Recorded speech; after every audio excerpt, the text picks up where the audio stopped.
This is GARIS, Masculist, MGTOW flyers. That is 2 3-page essays on the themes of masculism and MGTOW, written by and read aloud by Prof. Dr. Hugo de Garis. This is flyer number 423, entitled The Masculist Chair Test. Description. This flyer describes the Masculist chair test, which is used to see how biconscious a feminist is. It forces a feminist to choose between being raped or being woman-slaved by a man for 3 decades, childless and unpaid. Most feminists will choose to be raped, so then the Masculists tell these monoconscious feminists that that is what fluffies do routinely to men, manslaving them for decades. Hence, women oppress men far worse than vice versa. Masculists will need such powerful masculist intellectual tools when they confront MFBs, that's monoconscious feminazi bigots, for the first time, when these women will have great difficulty accepting that gender oppression is a two-way street, and that in reality women are the far greater gender oppressors, manslaving men for decades. The flyer itself.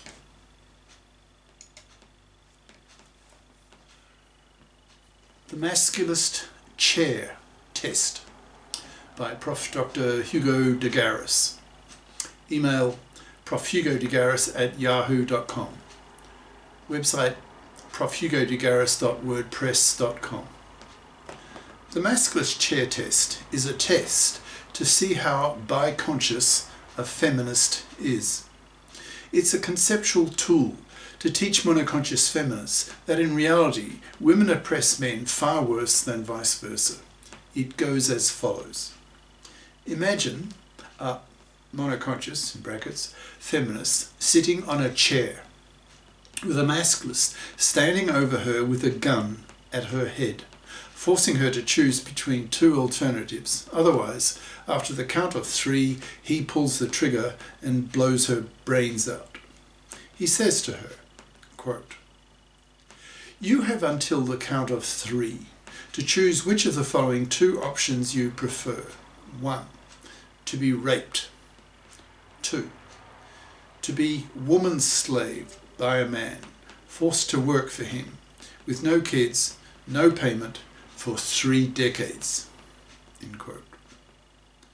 Most women will choose to be raped, arguing that rape lasts only minutes and that the psychological damage caused can be largely healed over the years, whereas 3 decades of woman slavery is hugely a greater gender crime against a woman than rape.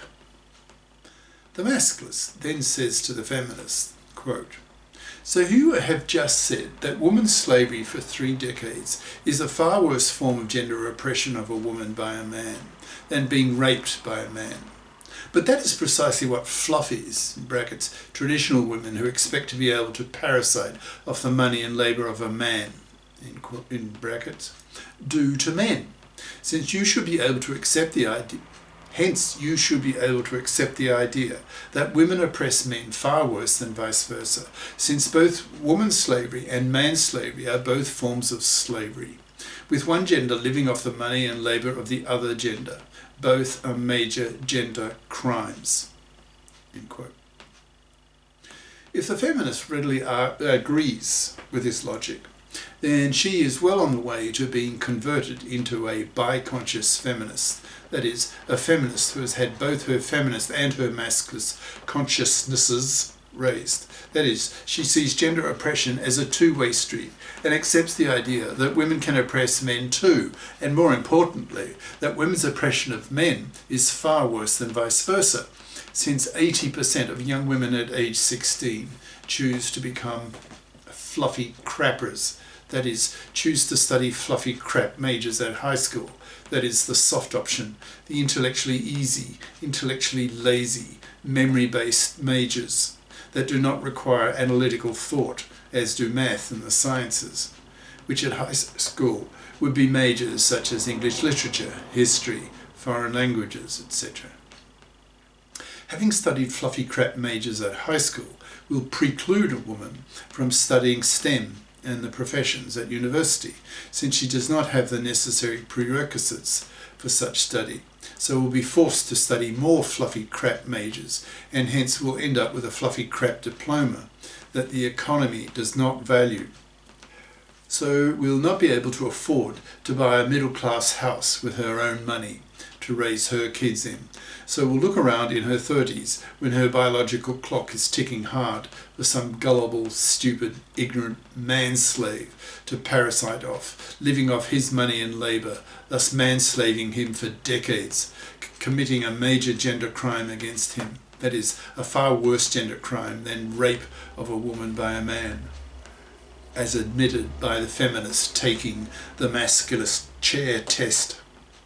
A feminist who does not see the logic of the Masculist chair test is either rather stupid, or she is so biased towards the idea that gender oppression is a one-way street, as feminism has taught her for the past 60 years, that she remains close-minded and hence bigoted towards the idea that women oppress men far worse than vice versa, hence deserves the label that Masculists give her, namely that she is an MFB, that's monoconscious feminazi bigot.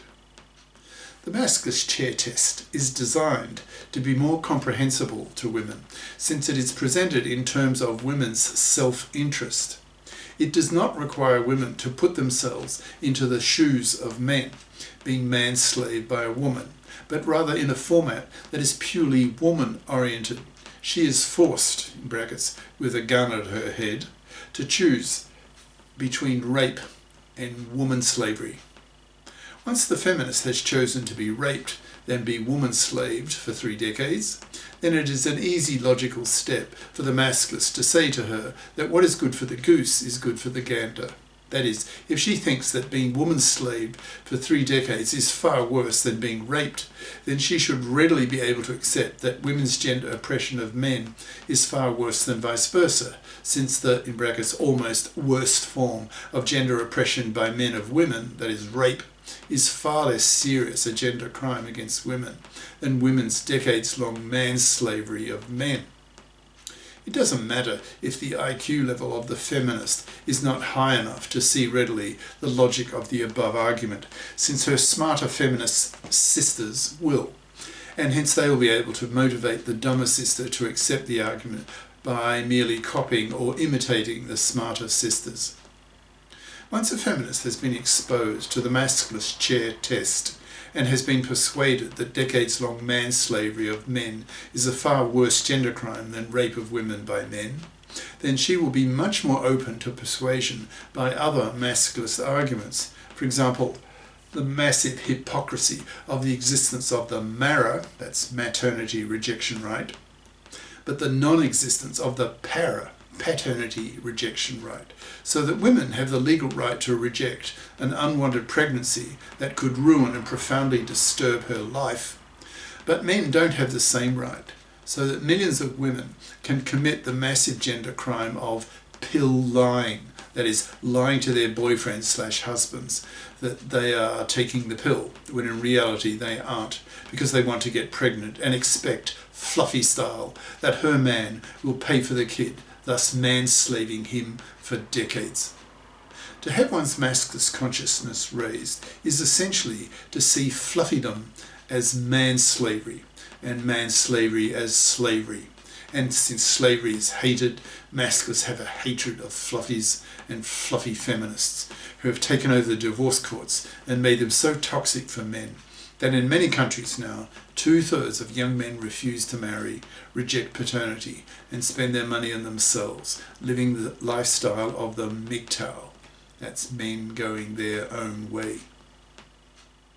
Fluffy feminist hypocrites who want equal rights with men in the parliaments but reject equal obligations with men in the divorce courts by refusing to share the burden of earning the living, by bothering to get a career competent education at high school and college, so end up with a fluffy with fluffy crap diplomas, then expect to be able to manslave a man for decades, making herself a fluffy parasiting manslaver, and thus the arch enemy of the Masculists, who will punish her severely by totally ignoring her, not even pumping and dumping her, forcing her to rot on the shelf, treated as vermin, that is, as immoral, parasitic, manslaving vermin, to be wiped out slowly by being forced to be manless, hence loveless, sexless, babyless, and as Masculist ideas spread through the culture, and as millions of women take the Masculist chair test, will be increasingly spat at by both sexes, seen as being hated manslavers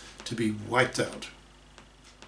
The Masculist chair test is very useful for Masculists when confronting MFBs, that's monoconscious, feminazi, bigots, who are so brainwashed with the unquestioned assumption that they have been taught by feminism over the past 60 years, in brackets, since the publication of the book The Feminine Mystique by Betty Friedan, which started the whole second wave of feminism, close bracket, that gender oppression is a one-way street, so that feminists, monoconscious feminists, have plenty of reason to be angry at men for the ways that men oppress women, for example, rape, sexual harassment, patriarchal condescension towards women, etc.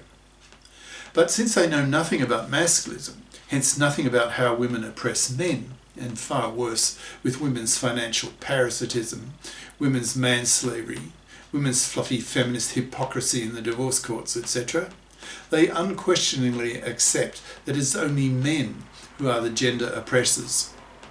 After 60 years of this monoconscious feminist indoctrination, it's not surprising that most feminists suffer cognitive dissonance when they hear Masculists telling them for the first time that gender oppression is a two-way street, that women oppress men far worse than vice versa, and that it is in a monoconscious feminist self-interest to become biconscious, so that her feminist anger at men is cancelled by a corresponding masculist anger at women, so that she becomes much less feminazi bitchy, and hence more approachable by men. So it's much more likely to have a boyfriend, instead of being a misandrist, male-dumping feminazi bitch, who's the most repulsive type of woman to men.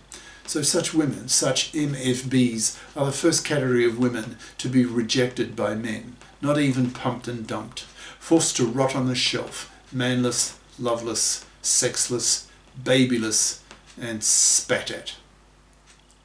Since 99.5% of women are heterosexual, MFBs pay a very heavy price, since they are dependent on men for their sex, which if they remain being MFBs, no man will go near them, or rather the quality men whom these women really want to mate with due to their hypergamous instinct, in brackets, that is, wanting the superior DNA of a superior man for her kids, so that her kids have superior DNA compared to their mothers, which is good for the species, so evolved, and all women have it, close brackets.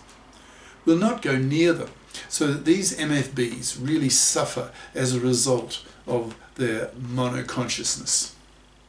In the early years of the spread of masculist consciousness, Masculist educators will need to be in possession of intellectual tools capable of persuading monoconscious feminists to be more open to Masculist ideas and Masculist rhetoric, so that they do not remain closed-minded bigots, that is, MFBs.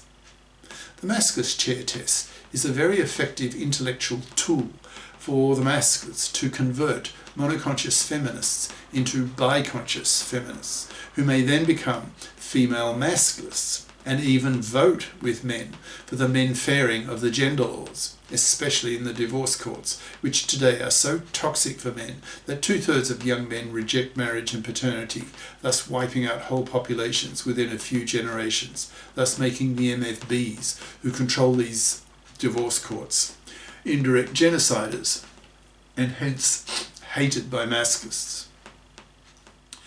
With biconscious feminists voting with men to men-fair the gender laws in the divorce courts by legislating the para, etc., and removing misandrous gender laws across the board, then men will be prepared to be fathers again, and young women will be much less confronted by quality men, in brackets, the first to go masculist due to their superior intelligence, close brackets, who refuse to give young women their sperm due to the toxicity of the divorce courts taken over by the hated MFBs. Masculists need intellectual tools to confront MFBs who remain rigidly biased against the idea of biconsciousness. The Masculist chair test is one of such powerful intellectual tools to help convert monoconscious feminists into biconscious feminists, even MFBs into biconscious feminists. It's likely, as Masculist ideas spread, that further such Masculist intellectual tools will be created that can be used by Masculists to overcome the cognitive dissonance of monoconscious feminists when they are confronted by Masculists face to face for the first time. The level of disbelief coming from monoconscious feminists at hearing that gender oppression is a two-way street and that in reality women oppress men far worse than vice versa is very strong after 60 years of second and third wave feminist indoctrination by feminist journalists in the media, by feminist authors, etc. This powerful feminist brainwashing requires comparably powerful Masculist intellectual countermeasures to convert monoconscious feminists into biconscious feminists. The Masculist chair test is one such powerful Masculist countermeasure. Cheers. Prof. Dr. Hugo de Garis. Email profhugodegaris@yahoo.com. Website profhugodegaris.wordpress.com. Author of the book Masculism, Men's Rebellion Against Being Man-Slaves to Women, an e-textbook of 420 plus Masculist flyers for men's studies courses, freely downloadable in Microsoft Word format from my website.